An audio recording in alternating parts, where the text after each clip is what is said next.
Bonjour et bienvenue pour cette première cérémonie des Radio Comics Awards 2022. Et oui, j'ai décidé de donner des prix et j'ai décidé de récompenser les meilleures lectures de l'année.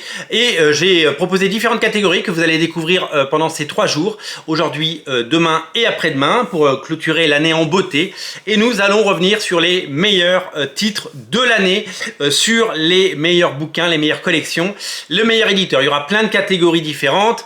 Ça va aller du meilleur comics de super-héros, meilleur comics indé, meilleure création originale, meilleure bande dessinée, meilleur scénariste, meilleur dessinateur, meilleure collection, meilleur éditeur. Voilà, beaucoup de catégories à découvrir tout au long de ces émissions. On va essayer d'en poster plusieurs par jour pour pouvoir évidemment nourrir cette envie de mettre en avant et mettre en lumière ces bandes dessinées qui nous ont fait rêver et qu'on a adoré. Alors, je vais commencer il faut bien une première catégorie. Voilà, il faut bien une première catégorie. Et donc, j'ai décidé de commencer par une catégorie qui me tient à cœur. C'est la catégorie de la meilleure collection. Alors, des collections, il en existe plein. Il en existe chez tous les éditeurs.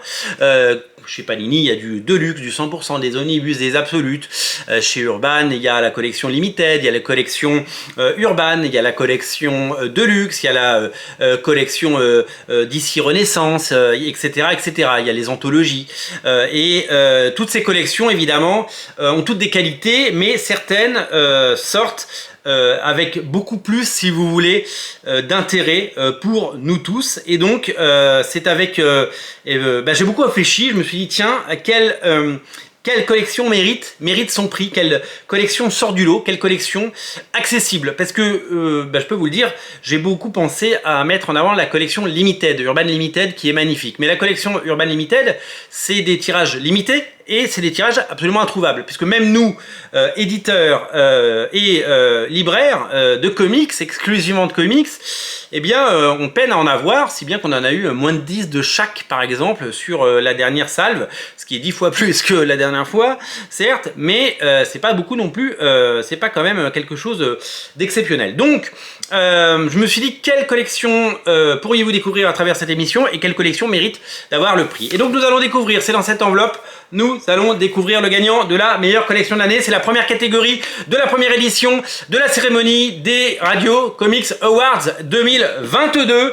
Et donc le premier lauréat de la première cérémonie et donc le premier à recevoir un prix, c'est la collection Urban, la collection Urban, et oui, la collection lancée par Urban Comics pour mettre en avant et mettre en valeur les travaux indépendants qui le méritent le plus. Vous le savez, les comics sont malheureusement associés aux super-héros la plupart du temps. Les comics sont donc boudés par une très grande partie de la population en France. Les comics sont ignorés, les comics sont souvent méprisés et les comics sont souvent rangés, quand il y en a dans les librairies, dans un coin, sur une étagère, sur quelques rayons, et sont souvent, malheureusement, le parent pauvre des bandes dessinées. Même quand il y a des chefs-d'œuvre, comme Seven to Eternity, comme Descender, comme des choses comme East of West, de Jonathan Hickman, même quand il y a des choses comme ça, souvent, le public n'a pas l'occasion de les découvrir, et c'est des comics qui n'ont pas leur chance, puisque le public franco-belge ne va pas dans les rayons comics et ne va pas à la découverte de ces titres. L'idée d'Urban Comics, l'idée de génie, est de proposer un format, de rééditer certains comics. Ici, c'est Seven to Eternity, réédité en intégrale, fabuleux comics de Monsieur Rick Remender.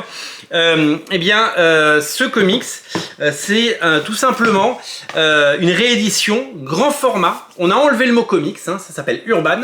On a fait un grand format, on a fait du beau papier, une belle édition, une édition soignée, avec la petite languette, voyez, hop, qui pendouille, comme sur les beaux livres, pour pouvoir donner un bel écrin à ces œuvres et peut-être faire en sorte qu'elles n'atterrissent non pas en fond de rayon dans le rayon comics et qu'elles soient perdues dans la masse, mais qu'elles soient sur les tables de mise en avant ou sur les murs de mise en avant des librairies de France et de Navarre, pour pouvoir toucher un public différent. Et peut-être que les gens qui lisent du franco-belge, peut-être les gens qui aiment les belles éditions, qui vont vers les intégrales à Noël et qui vont vers les beaux coffrets, seront tentés de découvrir ces titres, d'autant qu'ils n'ont pas à rougir évidemment des dessins qu'on peut avoir dans la BD franco-belge, puisque le dessin sur cette bande dessinée de Jérôme Opena sur Seven to Eternity est à couper le souffle et devrait plaire à un très grand nombre. Donc l'idée est géniale et la collection est superbe. La collection, elle avait commencé déjà l'année dernière, on avait eu du Jonathan Hickman avec Decorum, avec East of West, et cette année, elle a vraiment déployé ses ailes et c'est pour ça qu'elle remporte cet award cette année. Seven to Eternity en intégrale, ça faut le lire, Rick Remender toujours avec le lancement d'une nouvelle série. Moi j'ai vu l'édition américaine de cette série qui s'appelle Une soif légitime de vengeance, qui est une sorte de Old Boy dessiné à la façon de Moebius. C'est absolument génial, c'est le même scénariste, hein, c'est Rick Remender.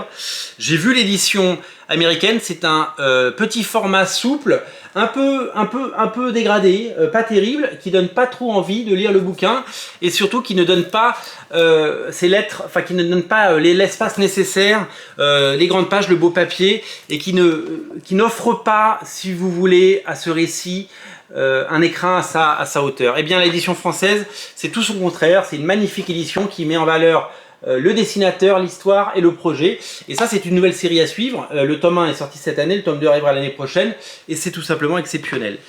D'autres rééditions ont vu le jour cette année, des séries qui donc ont droit à une seconde chance d'être découvertes par d'autres personnes et je vais vous donner l'exemple de quelqu'un que vous avez devant vous, moi, puisque Descender, je ne l'avais pas lu quand c'est sorti une première fois chez Urban Comics, et je l'ai dévoré quand c'est sorti chez Urban, parce que le scénario de Jeff Lemire avec les dessins flamboyants de Dustin Nguyen méritait un bel écrin, une belle édition et un beau bouquin qui met en valeur évidemment ce média qu'on adore et qui enfin offre à ce récit enfin une édition digne de ce nom. Et ça c'est quand même exceptionnel. Il y a 2 tomes de Descender et ça c'est tout simplement exceptionnel.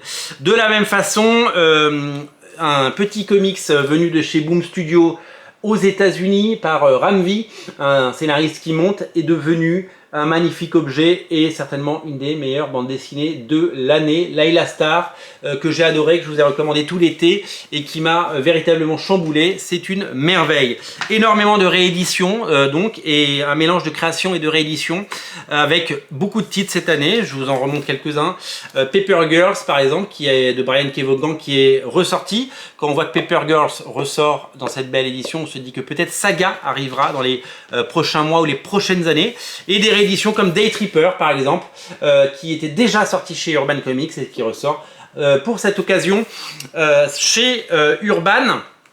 Urban tout court, voilà. Et Primordial, un autre titre de Jeff Lemire qui est sorti tout récemment et qui bénéficie également de ce très beau traitement. Il y a eu énormément de titres et moi mon étagère a dû s'agrandir, hein. Mon étagère du rayon Urban a vraiment dû s'agrandir pour le coup et c'est mérité parce que c'est véritablement sublimissime, une collection d'exception pour des titres absolument fabuleux. Honnêtement, aucun titre n'est à mettre à la poubelle, c'est des bonnes lectures garanties, ce sont des comics de qualité et ce sont des comics qu'il ne faut absolument pas rater. Voilà pour ce premier Radio Comics Award, bien mérité pour la collection Urban. Bravo à la collection Urban, bravo pour tout ce travail éditorial et bravo de mettre en avant et de mettre en valeur ces titres qui le méritent et qui peut-être vont trouver un nouveau lectorat grâce à ce nouvel écrin et c'est tout ce que je leur souhaite puisque c'est magnifique. Je vous invite à découvrir véritablement sans tarder ces collections et ces bouquins et donc le premier award de l'histoire de Radio Comics, le premier award de cette cérémonie, on fera une émission par catégorie, revient à un éditeur qui le mérite et un éditeur qui fait un travail formidable. Si vous voulez découvrir ces titres, le lien est dans le descriptif de la vidéo. Je vous invite dès à présent à le dévorer. Salut!